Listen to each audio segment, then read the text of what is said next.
Olá, bem-vindos ao Artside Talk.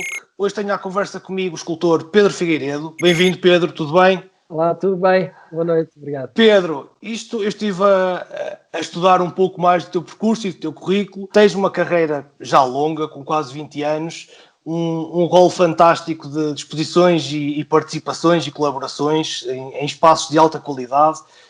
Mas antes disso tudo, eu quero perguntar-te porquê da escultura?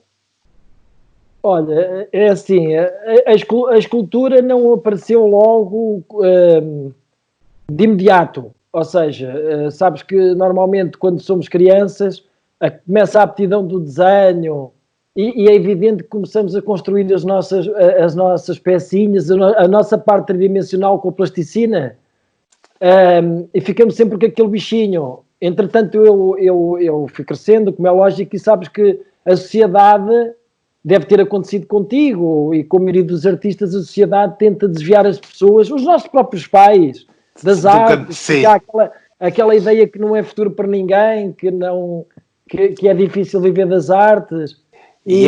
Mas agora é difícil viver de tudo. Dizer, neste momento, mas quer dizer, e então eu até passei pela área da saúde na altura. Eu ainda sou da altura da PGA e das 3 disciplinas no 12º ano, e depois voltei para trás. Fiz o 12º ano na área de saúde, eu tinha Biologia, Química, Matemática, e depois voltei para trás, voltei para um ensino profissional e o curso era Cerâmica, que era correspondente, digamos assim, ao 10º, 11º e 12º. Sim. E esse bichinho vai começando a crescer, percebe? Vais conhecendo artistas.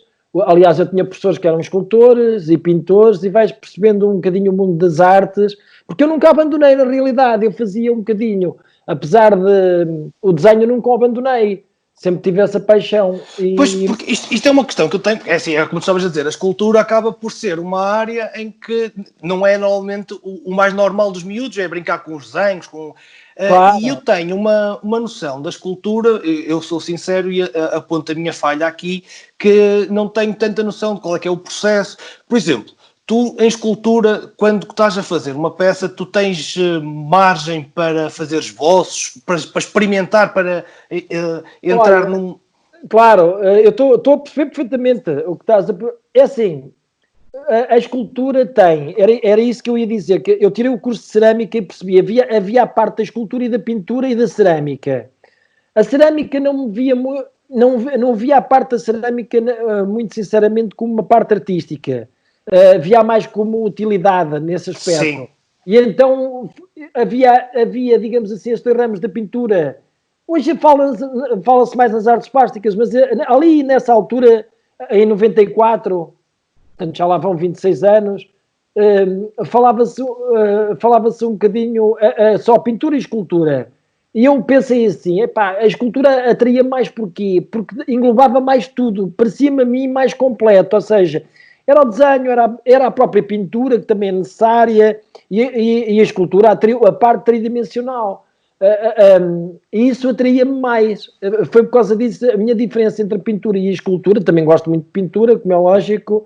Era a parte tridimensional, era o tocar no objeto, o meter a mão à obra, meter as mãos na massa, como se costuma dizer.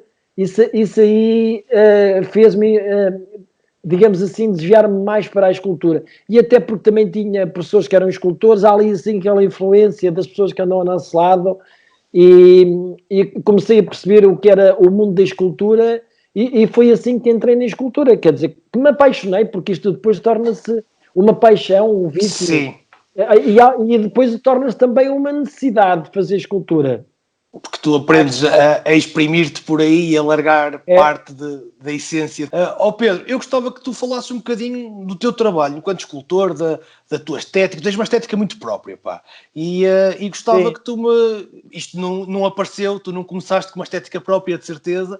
E eu gostava que tu me falasses um bocadinho de como é que tu trabalhas agora a nível de temática e a tua estética, e o que é o percurso que está um bocadinho para trás, de uma forma resumida. Sim, olha, sim, isso é interessante, porque isso é mesmo, no fundo, o âmago do meu trabalho.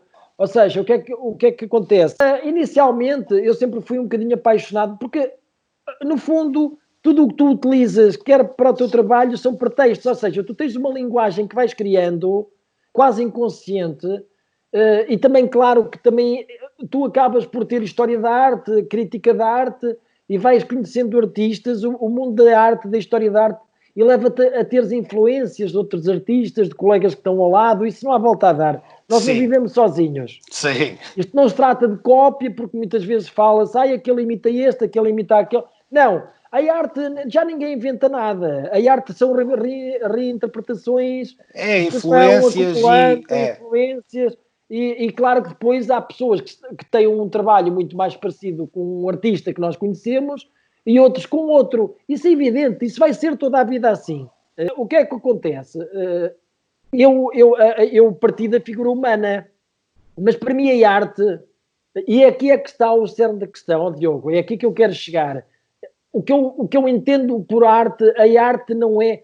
Sabes que a maioria das pessoas, mesmo pessoas dentro das artes plásticas, com responsabilidade das artes plásticas, quer artistas, quer curadores, críticos de arte, ainda há pessoas que julgam que a arte é uma habilidade. A arte é uma habilidade no sentido académico. A academia é necessário tu saberes fazer, não é? Mas há mais. Há mais, passa a ser outra coisa, porque a arte é profundamente teórica. Mesmo em arte, digamos assim, mesmo aquela escultura, digamos assim, que é muito ligada à figura humana, que é mais realista, também tem um conceito teórico. Eu já falo do meu conceito teórico. E entretanto, tu começas a criar uma linguagem e o teu mundo, um mundo diferente, porque a arte é inventada. A arte surge, para mim, na minha opinião, é um meio de comunicação estética e embora haja pessoas que acham que a arte não é comunicação, mas para mim a arte é comunicação estética, e então o que acontece? É a procura de um novo mundo, de um outro mundo, de um mundo que não existe. Tu crias ali uma parte em ti que vais mostrar a um público, porque não há arte sem público, quer dizer... E para ver a fruição da arte, para ver essa comunicação... Eu compreendo. Estamos a falar sozinhos, não é? Sim, E o que acontece? Tu vais mostrar o teu mundo. E eu digo assim, isto aqui é o Diogo Landu, este trabalho é a tua marca. É aqui que as pessoas têm que perceber, é aqui que começa a arte. As linguagens são diferentes, porque às vezes nós não respeitamos muitas vezes os artistas e pensamos assim, eu não gosto daquele fulano... Ele não presta. São coisas diferentes. Eu nunca digo isso. Eu posso não gostar de um trabalho de um artista, mas reconhecer-lhe mérito e dizer assim, o trabalho dele é bom, mas eu não gosto. E a arte é um bocado assim, as pessoas devem ir a uma galeria, a uma exposição, um museu, e devem-se deixar levar. É verdade. Porque a arte é uma promessa de felicidade mesmo. Aliás, a arte tem coisas encantadoras. Porque, olha... Mesmo falando mal de um artista, mesmo falando mal de um trabalho de um artista, tu estás-lhe a dar publicidade. Na arte, o falar bem e mal, o que interessa é que falem. Não é muito importante, porque o importante é que, olha, sabes qual é que é a pior coisa que me podem fazer a mim? Vou dizer sincero, é não falar. Se alguém passar ao lado de uma escultura minha e nem a ver, é mau sinal. Isso é verdade. É a mesma coisa, que dizer, isso é que é mesmo muito mau para um artista. Agora dizerem, eu não gosto nada disto. Não é isso, faz parte. É normal. Quer dizer, os artistas têm que perceber que isso é normal. E até às vezes é bom. E nós não podemos agradar toda a gente, não há hipótese. Porque lá está, porque se tu também agradas a toda a gente, não há ninguém que não goste do teu trabalho, então é demasiado comercial, é demasiado fácil. Ou seja, a controvérsia na arte é fundamental, faz parte. É ADN da arte. A arte serve para inquietar, para transformar mundos. Olha, agora estamos numa altura fundamental. Isto está a mexer muito, isto mexeu muito. Em que as pessoas estão a perceber mesmo a importância. Eu acho que daqui até saímos mais fortalecidos, não a curto prazo, mas a médio e longo prazo. Porquê? Eu vou explicar. Porque está a mexer com a consciência das pessoas. As pessoas estão-se a perceber da importância da arte. Porque eu digo-me sinceramente, se não fosse a arte e o desporto, que são exatamente as duas áreas que as pessoas menos ligam, não vale a pena estarmos aqui com coisas... Sim, é verdade. As escolas e não sei o que é o que menos ligam. as pessoas na quarentena andavam a bater com a cabeça nas paredes. Vou avançar aqui um bocadinho. Diz, desculpa. Desculpa eu, porque eu não acabei. Só por causa que fizeste uma pergunta, sabes que eu fujo um bocadinho, mas depois volto lá. Que era o seguinte, e então qual é a minha linguagem artística? Epá, eu sempre me interessei muito pela parte da Bíblia, da Torre de Babel, da ligação da terra com o céu, da caverna de Platão, das sombras, as sombras alongadas, a luz, a escuridão, sabes? E tu, se reparares, quando levas com o sol, com a luz pelas costas, e se a luz estiver longe, e tens uma sombra à tua frente onde te alonga os membros, tu apareces comprido, a tua sombra aparece comprida, e a alegoria da caverna de Platão, essas coisas todas, eu comecei a construir o meu mundo, percebes? Dentro de uma influência que eu conhecia da arte primitiva de Alberto Giacometti, do Henry Moore, e de vários artistas, do Rodin, que não se pode ser escultor sem ir beber à fonte de Rodin. Epá, não há volta a dar. É verdade, pá, não... Pronto. E mesmo todos aqueles que também sempre são interessantes, que é aqueles... É engraçado o que eu te vou dizer, mas acho eu que é interessante, que é... Também fui ver muitos daqueles que eu não gostava tanto. Sabes? É um bocado como o Zé Régio diz. Quer dizer, tu tens que saber para onde é que vais. Sabes que não vais é por ali. E isso é fundamental para tu veres aquilo que gostas e que não gostas. E saberes o porquê. Sabes que o teres consciência, porque há uma parte consciente no artista, outra que não é. E eu vou explicar isto. Eu posso fazer um esboço, e faço sempre, da escultura que vou fazer. Mas quando estou com as mãos na massa a modelar a escultura, há ali qualquer coisa que depois foge do desenho. Depois é o material, é a peça que te vai dizer para onde é que tu tens que ir. E não o contrário, sabes que há ali um jogo, é como o fim. Quando é que uma pintura está pronta? Quando é que uma escultura está pronta? Eu posso dizer isto está pronto, já vou tirar o molde amanhã. E tu chegares lá e dizes assim, se fosse eu, para mim isto ainda está a meio. Podes dizer isso. Na arte isto tem piada. E nós muitas vezes, pelo menos acontece-me, eu muitas vezes eu termino uma peça e passado, às vezes num lance, num amostra, não levo a lado nenhum, e passado um mês ou dois olho para ela e há coisas que alteram, vou alterando. Olha, sabes que o Rodin pegava, pronto, foi ele que inventou o fragmento mesmo, porque é assim, o fragmento havia que vinha do Egito e da Grécia, mas eram coisas que se partiam. Sim. Caso da Vênus de Milo e não sei o quê. Mas ele inventou o fragmento como obra acabada. Como peça, como obra acabada.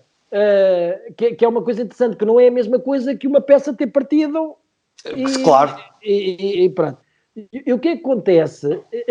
Essa parte, o Rodin pegava em membros de esculturas e trocava um braço de uma escultura para o braço de outra. E uma perna... tirava uma perna de um lado e aquela escultura que já tinha sido exposta numa exposição, deixava de existir para passar a ser uma outra que tinha uma perna de uma e um braço do outro, percebes? Esse jogo, porque a arte também é brincar, entre aspas, é experimentar. Nós estamos sempre a experimentar, estamos sempre à procura da obra-prima e a Deus queira que não o consigamos encontrar. Nunca encontro. Porquê? Porque senão íamos parar, não é? É verdade, ó pai. Olha, Pedro, tu em 2012, se eu não estou em erro, estiveste na feira na Just Med em Madrid e nesse mesmo ano fazes uma exposição em Cuba, correto? Sim. Pronto, eu queria abordar um bocadinho este tema. Houve uma relação entre a feira e o convite cubano ou foram coisas distintas?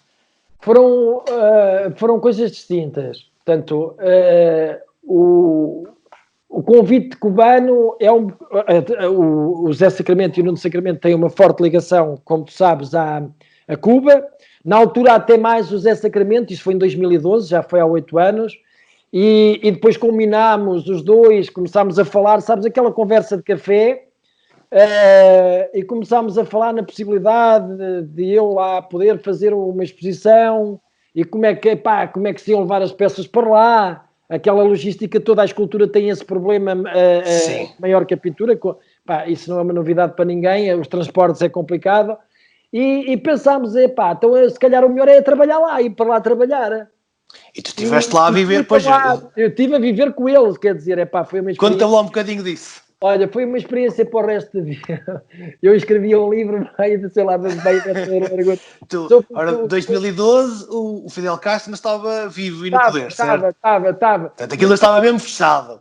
Estava. Embora tivesse já um bocadinho, quer dizer, não conhecia anteriormente, mas com as conversas que eu tive com o Zé Sacramento na altura, percebi que aquilo já tinha aberto um bocadinho, entre aspas, pá, mas é assim, sabes que se eu entrasse aqui em pormenor, quase que me dava vontade de chorar, porque foi uma coisa que me muito visceral, sabes? Porque é assim, sabes que lá, olha, e tem muito a ver com este período que nós estamos aqui a viver, sabes que lá cada dia é uma vitória. Tu estás lá um dia equivale a estar 15 dias em Portugal. O que é que eu quero dizer com isto? Tu vives intensamente, tudo é difícil. Em Havana, sim, eu fui para lá para fazer esculturas em gesso direto. Não havia gesso. Não havia mesmo. Quer dizer, podia ser o homem mais rico do mundo. O gesso não estava lá. Não ias comprar. Não vale a pena.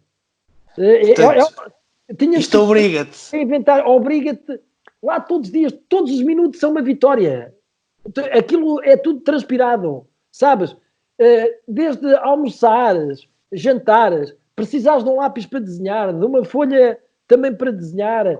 Epá, o que vale é que, pronto, é uma língua em que se percebe bem, que é o espanhol, o castelhano, e entretanto, claro que o José Sacramento de Portugal preparou as coisas, eu fui mais cedo, fui para lá trabalhar, fui para São Alejandro, para a Escola de Belas Artes, epá, eles foram fenomenais. Eu lembro-me de um fulano que chegou ao pé de mim, o Lázaro Loperon, e ele percebeu o que é que eu queria fazer, e ele disse-me assim, epá, aqui há muitos anos também não havia gesso em Havana, e houve uma escultora que utilizou o cimento e pó de pedra, o povo de pedra, como eles dizem, e dá uma organicidade, uma matéria parecida com o gesso, que tu podes construir com estruturas em ferro, podes construir esculturas assim. Eu nunca tinha feito, sinceramente. Epá, então eu fui para casa, pedi também folhas, fui desenhar para casa, que a minha exposição foi de desenho e de escultura, e entretanto desenhava à noite em casa, ia para as Belas Artes, epá, pois uma máquina de soldar uma máquina de soldar, arranjares uma máquina de soldar é idêntico a teres que a dificuldade é quase idêntica a comprares aqui um carro em Portugal, pá. Percebes assim uma coisa? Eu compreendo. Só vivendo aquilo. Lá consegui uma máquina de soldar, porque o fulano tem que falar com o outro, e o outro tem que falar com o outro, e depois vem-te uma máquina de soldar, depois os elétrons, porque algumas coisas até levei daqui à cautela, ainda bem que levei, e o ferro também tem que ser comprado de uma maneira assim um bocado estranha. Bem, é tudo estranho, e entretanto, só que eles têm uma coisa para que nós não temos, eles vivem para a cultura. Eles vivem, levam aquilo a sério, eles metem aquilo à frente deles. Sim. São muito solidários. Eu tenho essa noção. Metem. Para eles as artes é tudo. Percebes? Mas não é os artistas, é o povo. O povo. Sim, parece-me que havia aqui muita coisa para a gente falar mais tempo. Infelizmente não temos mesmo muito mais tempo. Eu já estou a olhar para o controlador do tempo e estamos aqui no limite. Olha, Pedro, isto foi um prazer, foi uma conversinha, não dá realmente para alongarmos muito mais, tinha muito mais perguntas para te fazer. Quero agradecer-te por ter estado aqui comigo e com quem nos estiver a ver. Deixar uma mensagem a qualquer pessoa que esteja a ver também para visitar a tua página de Instagram e para conhecer a tua obra. Eu vou deixar todos os contactos possíveis. Se gostaram do vídeo, façam like, façam follow, comentem. Da minha parte por hoje é tudo. Um grande abraço. Pedro, uma vez mais, um grande abraço e obrigado. Um abraço e obrigado.